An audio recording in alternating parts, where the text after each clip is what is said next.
Josh Freeman hit us up, and he said, how will Kalen DeBoer handle the pressure of the Alabama job? That is his great unknown. Now, this is a pretty obvious, reason for asking this question. Kalen DeBoer, man, God bless him, has had a meteoric rise in the college football public and throughout the coaching ranks. Was at Sioux Falls, was at Fresno State, gets the job at Washington, goes and plays for a national championship, and here's the keys to the Ferrari that is the football program in Tuscaloosa, Alabama. And by the way, you get those keys after the greatest head coach of all time in the sport had those keys. Best of luck. Like, the pressure externally is very, very obvious. Nick Saban left big shoes. The fan base expects a lot. It is what it is. It's tough to predict exactly how a human being is going to process pressure. Some people just kind of get a little bit bunched and start to overcompensate. They feel like they got to do X, Y, and Z more than what got them there. Now, Kalen DeBoer, from getting to sit down with him when we went out to Tuscaloosa, Alabama, I get the feeling that he's not super worried with what Nick Saban did at Alabama. Does he respect it? Of course. Does he want to pick his brain? 100%. You'd be a fool not to. But we talked to him, and we kind of kept coming back to this sentiment and back to this theme of, I got to be me.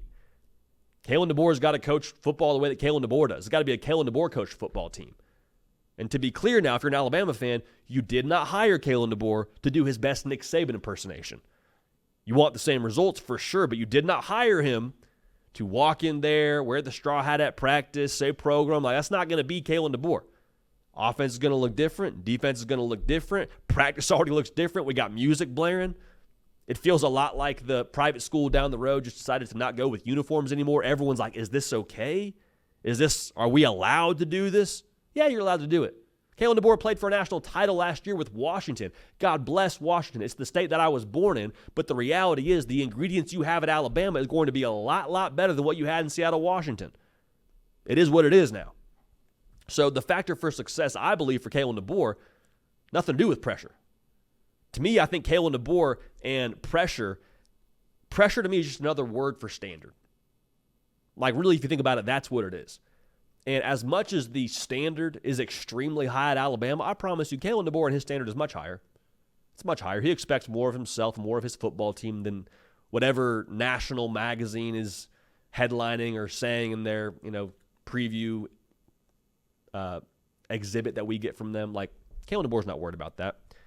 Kalen DeBoer is, of course, respecting the standard, but I think he's all about the next day, the process, very similar to how Nick Saban was. Pressure was always ridiculous for Nick Saban. I don't think that bothered him. I think he was all about the next thing, the next day, in his football team. So going back to what I was saying, the factor for success for Kalen DeBoer in Alabama, it's about the defense. It really is about the defense, and it's about recruiting. So Kane Womack and that staff that Kalen DeBoer hired, time to show out. We talked about it earlier in this live show.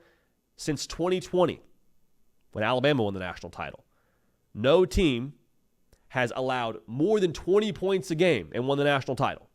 All right, so all those national champions, that's the kind of game they're pitching.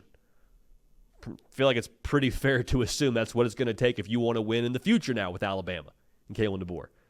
Not something that Kalen DeBoer necessarily specializes in. He is from the offensive side of the football.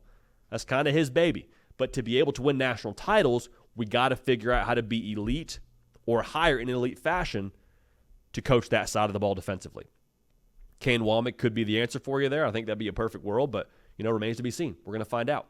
Talking about recruiting, I think that's also important to talk about. With the brand of Alabama, you are swinging a very different bat than you ever have before if you're Kalen DeBoer. And that's a luxury now. To have that kind of brand power, that's a luxury. A lot of people want to play at Alabama just because of the logo. God bless them. But Kalen DeBoer has not had that kind of firepower to work with just yet. So just because he hasn't doesn't mean he won't. And so far, so good for Kalen DeBoer when it comes to what he's done early on the recruiting trail. But I think those are the two variables that will define Kalen DeBoer's success at Alabama and not so much pressure. Now, pressure will, of course, be something we have to account for in his first season at Alabama, but I don't think he's sitting up at night or losing sleep because of how much is expected at Alabama. I think his standard, the pressure he puts on himself, is much higher than anything that could be put on him externally or nationally when it comes to Alabama football. Hey y'all, thanks so much for watching. Subscribe to the channel here to make sure you don't miss an episode of The Hard Count. Also be sure to check out other videos on the On3 YouTube channel.